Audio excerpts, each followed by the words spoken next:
Hello, everyone. This is Denise Meridith, CEO of the world's best connectors. Welcome to 2021.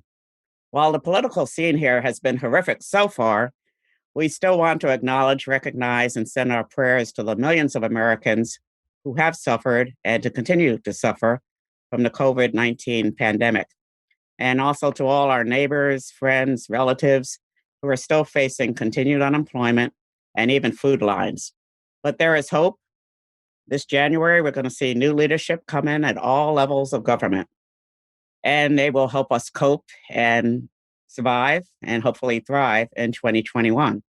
We are happy today to welcome one of those representatives, O.D. Harris, a new Chandler, Arizona councilman. O.D., welcome to the first WBC Game Changer podcast of 2021. Well, thank you, Denise, for allowing me this opportunity and sharing your platform with me. I'm excited about 2021. I'm excited what this holds for everyone. I've officially coined this year as 2021 as the take back year. Everyone been going through something, but it's time for us to take back what belongs to us, our freedoms, our liberties, all those good things. 2020 had plagued us with so many different adversities, but I believe through faith that 2021 is going to be our back year. So get ready.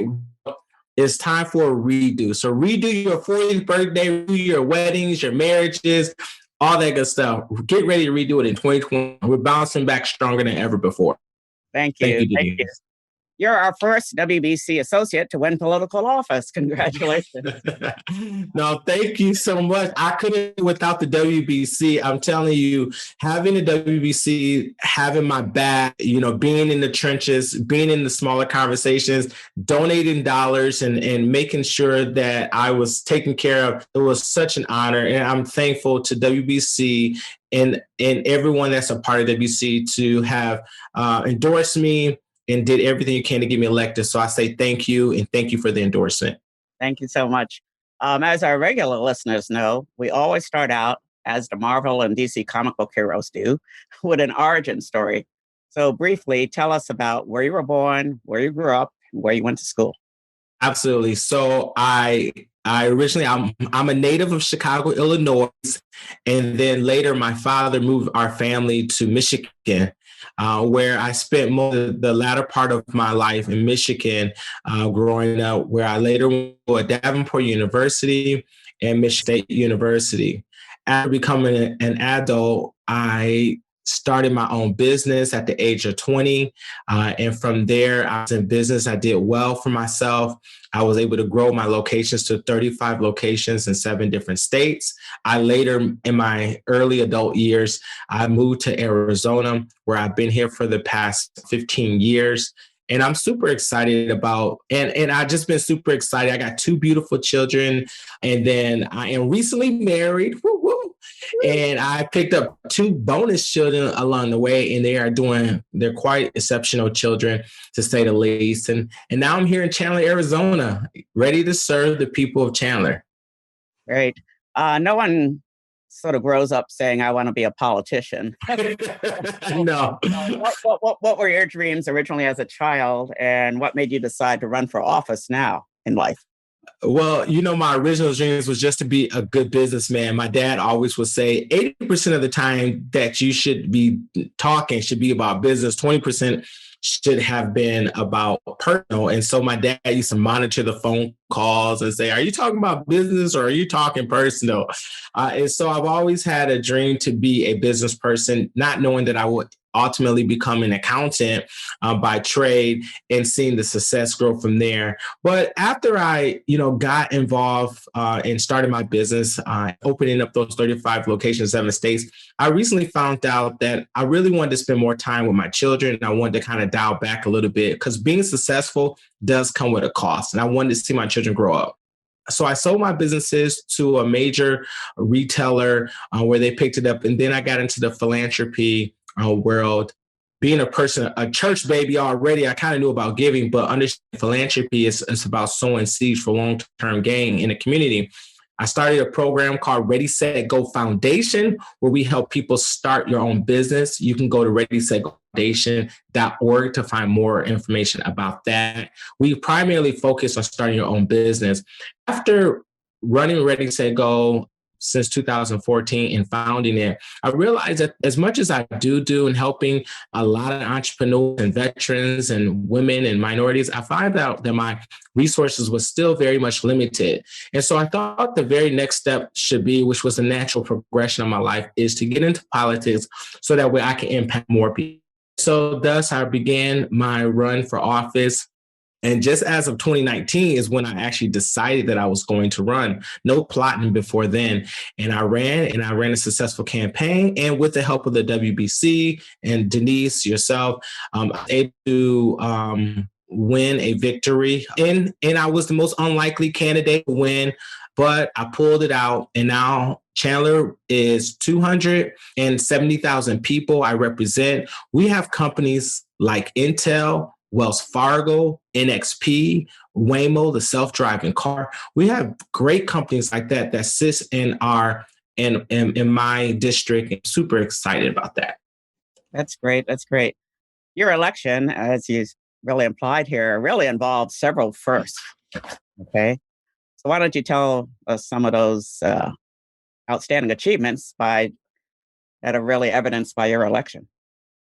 Yeah, absolutely. I mean, obviously, being one of the first African-American men, I'm actually the third African-American to sit on council in 109 years. It's been almost 20 years since another African-American male sat on council.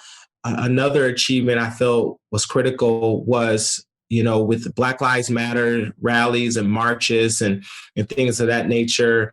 That took a whole tailspin all by itself. But, I buckled down, I hammered through it, I got through it, and I was excited about that. And so now people have an opportunity to connect with OD on a different level and be able to work with me. So I'm super excited.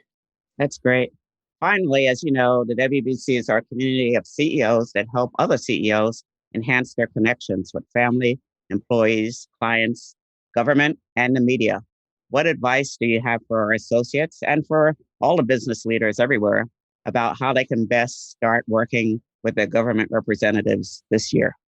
Absolutely. So WBC, you already know that you have direct contact in me. I will be more than glad. Any WBC member that's listening this podcast, know that you can reach out to me at any given time and you will get a call back. Just make that you put WBC in the headline and I will be getting back with you ASAP. The number one thing that you can do is clear and concise on your vision or your questions that you have for individuals such as myself. We have such a daunting schedule and so many different facets of it and so many people hitting us at different times. It's best to come with a clear, concise communication to us, whether it's with an email. Don't give up if you emailed and you didn't get a call right back. Don't give on it. Make sure you stay consistent in it. And sometimes you might need to go to our social pages and make sure you do an additional double down reach out. Also, making sure that you make those phone calls well, because making a phone call persistent is the name of the game. It's not that people in my position don't care about what you about, but it's just sometimes it's just so many different things happening at one time. Another thing that I would say, if you plan on doing business, make sure you understand how who the purchaser is for that city. So purchasing is how you get the subcontracts for the city. So you need to register your business with the city that you are local in. State if you have if it's that you're trying to connect with, but make sure you register your business, but find out who the purchaser is, who's making all the purchases. That's where you want to kind of understand that person. That way you can start putting in your RFQs. The last thing I would say is show up, be present, vote. Show up, be present, vote. What do I mean by show up? Go to some of the meetings. Many meetings are public. You can watch them online. You can, when COVID clears up, you'll be able to go in person and watch many of these meetings. Show up. Also, be present. There's a lot of community events that happens throughout the community. Make sure you show up to the community events. As COVID, these Zoom calls, Zoom and various other virtual, you should be showing up on those calls. You should be there. You should be present. Reach out to people directly when you see them on the Zoom call and find out who they are so you can connect with them. And lastly, show up, be present. Lastly, let people know you're in the room. Have your 30-second pitch ready. Who are you? Can you share within less than 30 seconds, no matter who you are or what you have going on? Because that's your first impression and it could be your last impression. So make sure you show up, make sure you're ready, and make sure you know what your purpose and your mission is. Well, that's great advice, OD. We really appreciate you being here today. We congratulate you. We wish you the best of luck this year. We all need luck this year, but we're going to hang together and we're going to be WBC. We want to be a big part of the recovery of Arizona. Yes. Okay. Absolutely. And Denise, before, if you don't mind, I just wanted to share this last tidbit, if that's okay. Sure. Yes. Go ahead.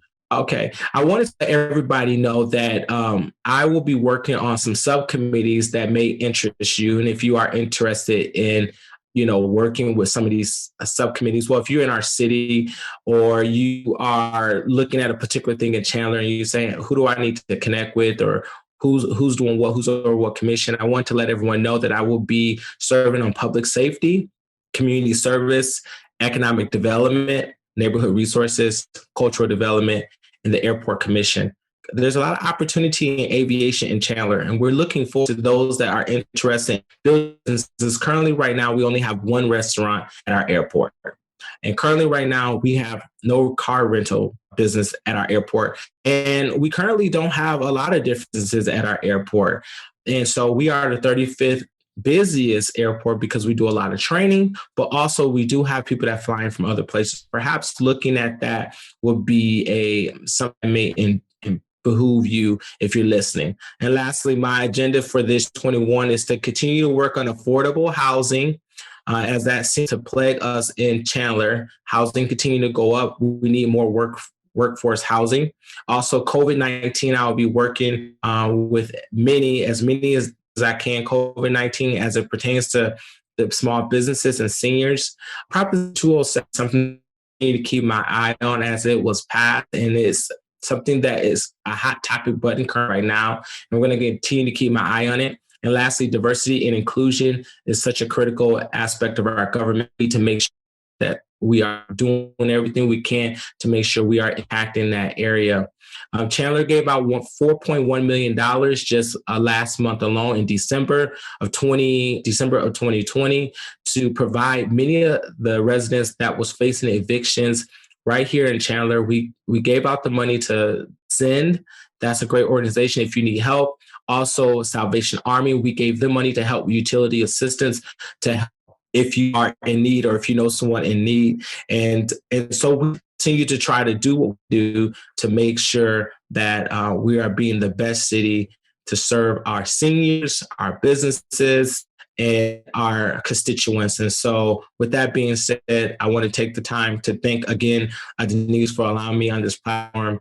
And WBC, and if you have anything else that you want to reach out to OD or to me, you can email me at od.harris@chandleraz.gov. So anything government related questions, that will be the platform to reach out to me. Other than that, thank you so much. And I appreciate you. And make sure you buy my book. That's important. Get my book. Get my book. Your book again.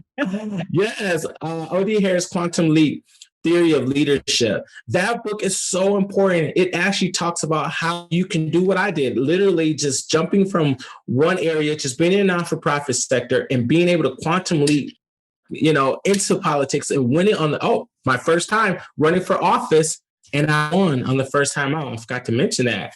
So that book is so critically important. You can go to Amazon to purchase it right now. You can Google it and you can purchase it right now. I think I have odharrisquantumleap.com. You can go there. Please go get that book. This is a good book. It shares many stories from Oprah, from Martin Luther King, and various other leaders that you may respect. And it's a great short read. And I actually had the honor and the privilege of having Denise help me with this book. And so I was super excited and I'm super thankful. So make sure you guys go get that book right now.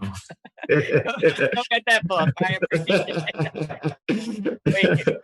Well, you can see the power and the enthusiasm, and that we're going to have a great year with OD in office. But I want to say there are a lot of other great people that are going into office throughout the valley here and throughout the country, and they need our support.